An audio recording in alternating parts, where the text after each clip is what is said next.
The rain fell hard that evening, relentless and cold, washing over the city as if trying to erase it.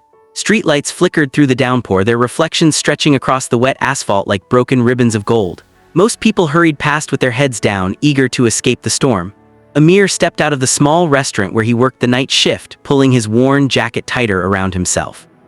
His feet ached from standing all day, and his only thought was reaching home before his daughter fell asleep.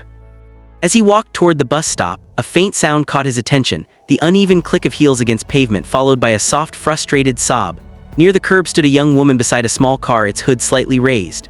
Rain soaked her hair and coat, and her hands shook as she pressed her phone again and again, hoping it might somehow turn back on. The car was clearly broken down, stranded at one of the worst moments possible. Amir slowed his steps. He could have kept walking. He was tired, soaked, and already late, but something in the woman's face, fear mixed with helplessness, made him stop. He approached gently, careful not to alarm her. "Are you okay?" he asked, raising his voice above the rain.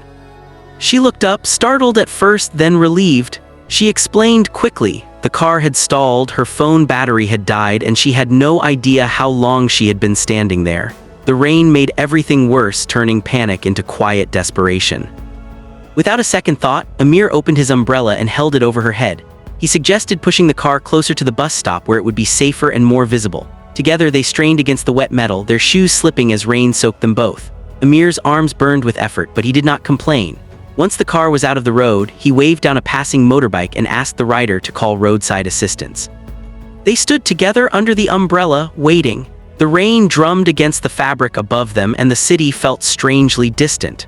The woman thanked him again and again, her voice trembling with gratitude.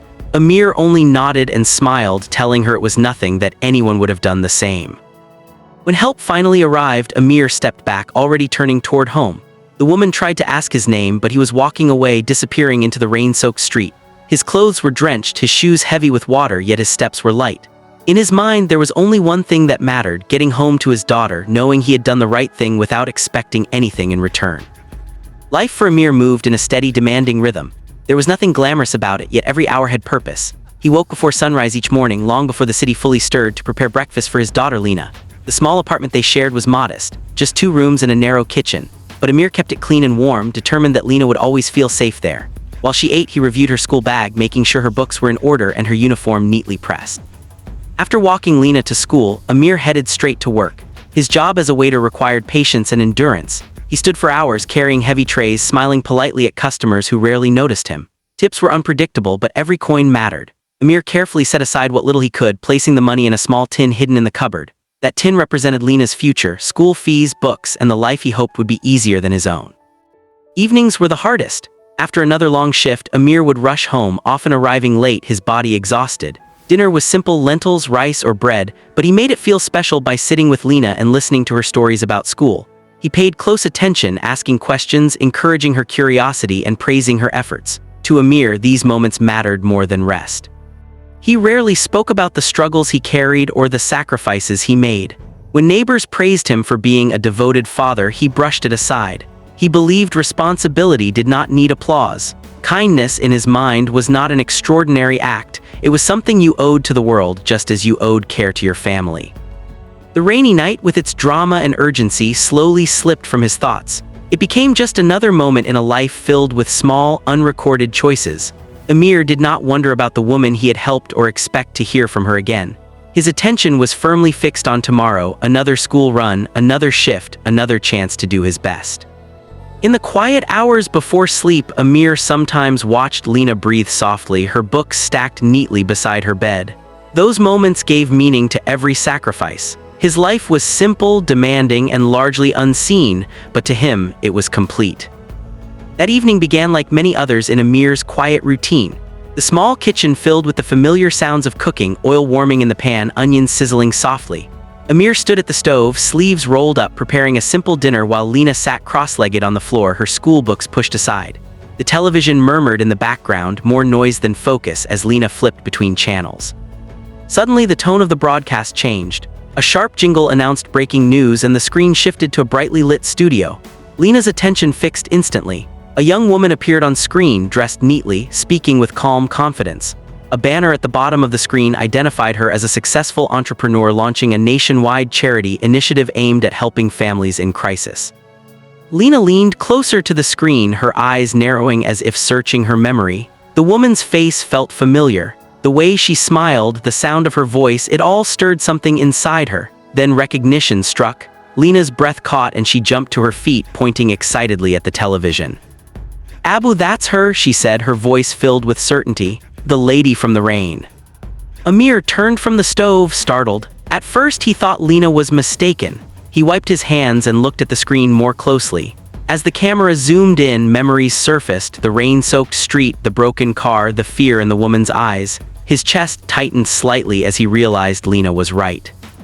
On the television, the interviewer asked the woman what had inspired her sudden commitment to charity. The woman paused, her expression softening.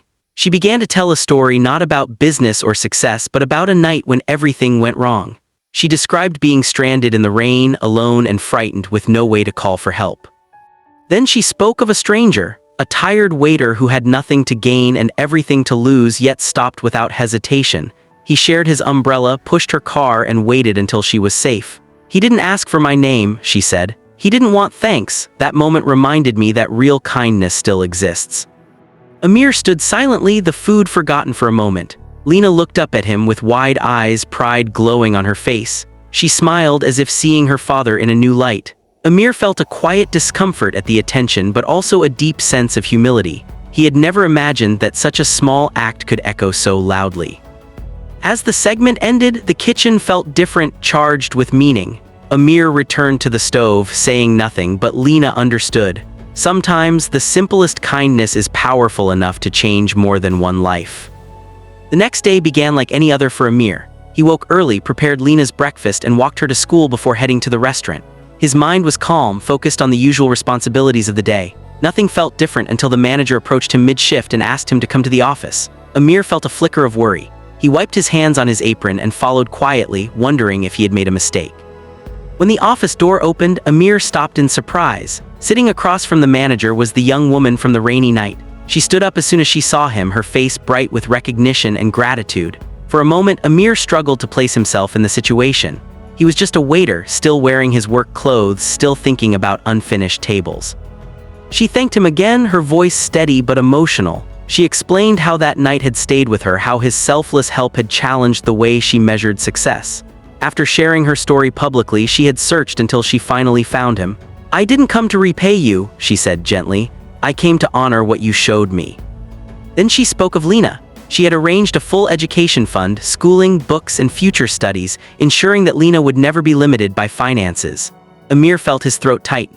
Before he could respond, she added that she had also spoken with the restaurant owner, offering to sponsor Amir's training and promotion into a more stable management role with better hours and income. Amir listened quietly, his hands clasped together. When she finished, he thanked her sincerely but made one thing clear: he had not helped her expecting anything in return. She smiled and replied that this was not charity, it was gratitude choosing to move forward. That evening, Amir walked home under a clear sky. The city felt lighter somehow. At dinner, he told Lena everything. She listened closely, her eyes shining, but what stayed with her most was not the opportunity, it was her father's calm acceptance. Before bed, Amir sat beside Lena and spoke softly. He told her that kindness should never be a transaction. You do good because it is right, not because you want something back. He reminded her that most kindness goes unnoticed, and that is okay. But sometimes when you least expect it, kindness returns in ways that change lives. Lena hugged him tightly, understanding the lesson. In that quiet room, Amir knew the greatest reward had always been right there.